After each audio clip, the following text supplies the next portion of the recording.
With my pitch. So Biotech Foods is a food company. It is based in San Sebastian, north of Spain. And we are research, develop and produce cultivated meat. Cultivated meat is real, is healthy, is sustainable, and is tasty, and allows you to make dishes like this one. This stick tartare has been done using our product, and it will allow us really to face some of the challenges that the food industry is facing nowadays. So let me start with those challenges that we are facing today.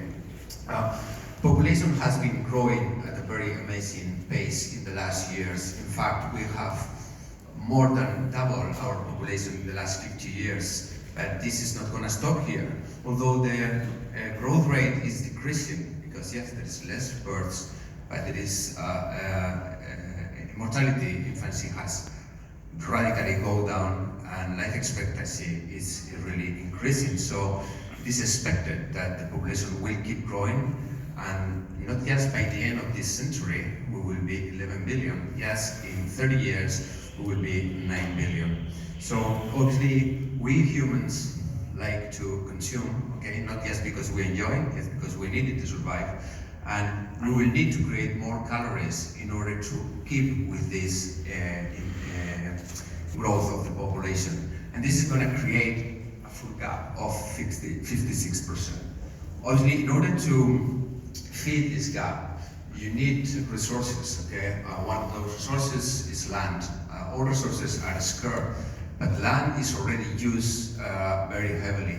Just for you to know, 38% of all habitable land in the world is used for livestock, okay? And this is one of the main causes of deforestation at Amazonia, for example, okay? If we have to really close that gap, we will have to use 49% more land, and that will make it totally unsustainable. Obviously, as any other man action, food production has an impact on the environment. And according to several studies, food production has 25% impact on sustainability in the world. And most of it is coming from the greenhouse gases emission created by livestock. If we keep obviously producing protein the way that we have been doing until now, with the growth of population that we are expecting and the land that we need to use, this will create an extra 10 gigaton of greenhouse gas emissions. So obviously there are different ways of approaching this problem. We obviously have a traditional meat that has made a fantastic job in order to meet all this demand growth that we have been seeing in the last decades. And obviously it's going to be with us. They are still working on being very efficient, okay? But there are other alternatives that have been worked on in the last decade. For example, plant-based protein that although has been with us for a long time, we have been able to create really attractive products that we can enjoy nowadays in the form of a burger, of a nugget, of a sausage, and they are becoming very, very popular. There are other sources like protein from insect, although nowadays mostly it is used to feed animals, but also it is used in different areas in the world to feed humans. Okay? Algae protein is another one, and cultivated meat is the one that we focus at Biotech Foods. All these systems obviously are not perfect. I think I always like to say it's like energy. There is no one source of energy that is perfect. So what we like to do is to really create a balanced system, production system that allows us to have a sustainable production of protein. For example, if we take plant-based protein, soy and pea are the sources more used for this, okay? But also they have their drawbacks. In terms of allergenicity, there are many consumers that they cannot withstand soy, for example, or pea.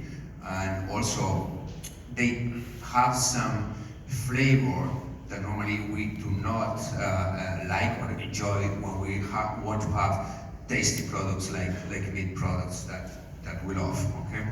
And also in case of the pea protein, if with the estimated growth that we expect for alternative protein, we will need 30% of all the pea protein produced in the world in order to meet that growth.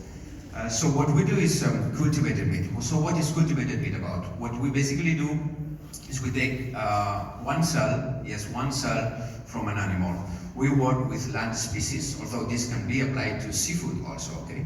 There is some different behavior in that case, but for land species, most of them behave the same way. So we work with bovine, pork, and chicken. And so you take the cell from the muscle. The muscle is the part that really interested us. Why? Because it's where the high biological content protein is.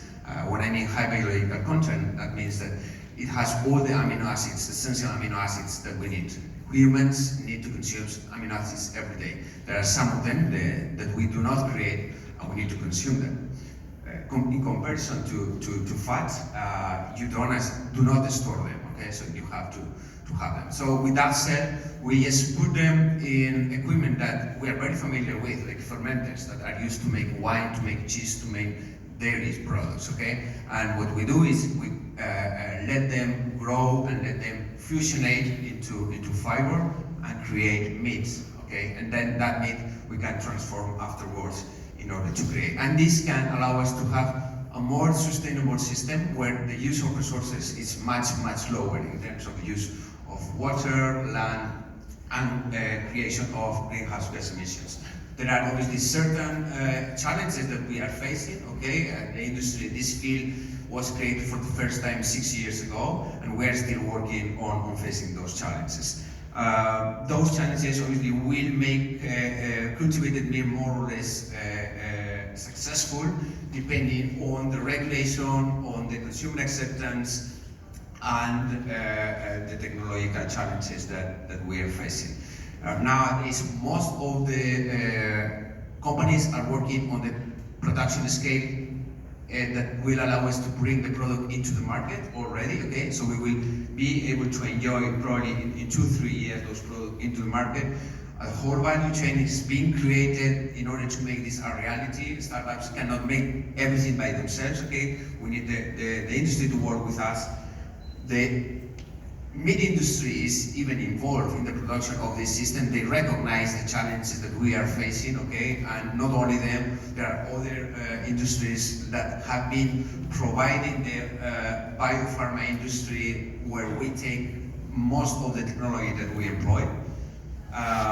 This will have an impact on price. In fact, price of cultivated meat has been decreasing at a faster pace than other technological innovation that we have seen in the past.